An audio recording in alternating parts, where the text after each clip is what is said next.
Mapagpalang araw po sa ating lahat. Ako nga po pala si Angela Jen Agner at welcome po sa aking 365 Daily Devotion ni Pastor Russell Ocampo. At ngayong araw po ay February 17, 2025 at ang topic po natin ngayong araw is communicable attributes. Bakit maraming tao ay mukhang pera? And ang scripture po natin ngayong araw ay Jeremiah chapter 2 verse 5. Sabi po dito, "This is what the Lord says. What fault did your ancestors find in me, that they strayed so far from me?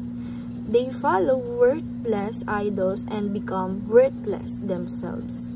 Sa Tagalog naman po, sinasabi ni Yahweh, "Ano ba ang nagawa kong kamalian at ako'y tinalikdan ng iyong mga magulang? Sumamba sila sa mga walang kabuluhang Diyos-Diyosan, kaya sila'y naging walang kabuluhan din."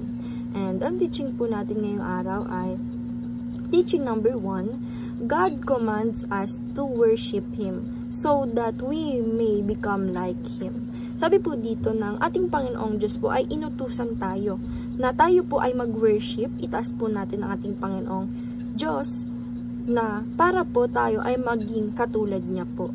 And teaching number 2, God created us in His image, but He did not make us to become God. Sabi po dito na tayo po ay ginawa ng ating Panginoong Diyos sa Kanyang itsura din po, image. But hindi niya po tayo ginawang Panginoon dahil nga po tayo po ay nagkakasala. Simula pa lang po, nagkasala na po tayo. Kaya hindi po siguro tayo nagawa na maging Diyos ng ating Panginoong Diyos. Dahil nga po siya lang ang tunay na nag-iisang Diyos. And teaching number 3, God shares His attributes with us, giving us greater responsibility than all other creatures.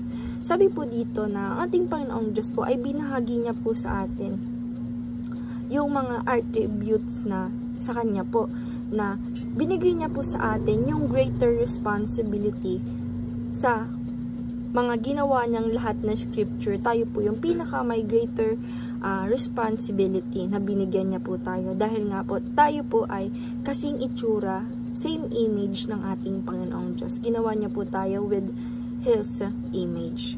And application number 1, purpose God, not money or anything else. Sabi po dito na ipursu po natin ang ating Panginoong Diyos, na hindi po yung pera lang at hindi rin po yung iba pa na kailangan natin na makamundong gawain, makamundong bagay, but mas maganda po na ipursu natin ang ating Panginoong Diyos. Kilalanin natin siya, mag-worship tayo sa Kanya, itaas natin siya at manampalataya tayo at maniwala tayo sa Kanya.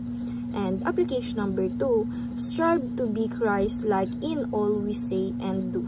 Sabi po dito na i-apply po natin sa sarili natin na maging Christ-like po tayo sa ugali, sa ginagawa po natin, at alisin po natin yung mga makamundong gawain. Na maging Christ-like po tayo sa sinasabi natin at sa ginagawa natin. And application number 3, live in readiness for the day of judgment. Sabi po dito na i-apply po natin sa sarili natin na mabuhay pa po tayo in readiness. And para po sa day ng judgment is wala po tayong ganyan, hindi po tayo judgment dahil nga po ginawa po natin yung mga kautusan ng ating Panginoong Diyos at naging Christ-like po tayo sa sinasabi natin at sa ginagawa natin. And discussion, how does worshiping God change our character? Sabi po dito na i-apply po natin sa sarili natin na i-worship po natin ng ating Panginoong Diyos para po mabago po natin yung character na meron tayo.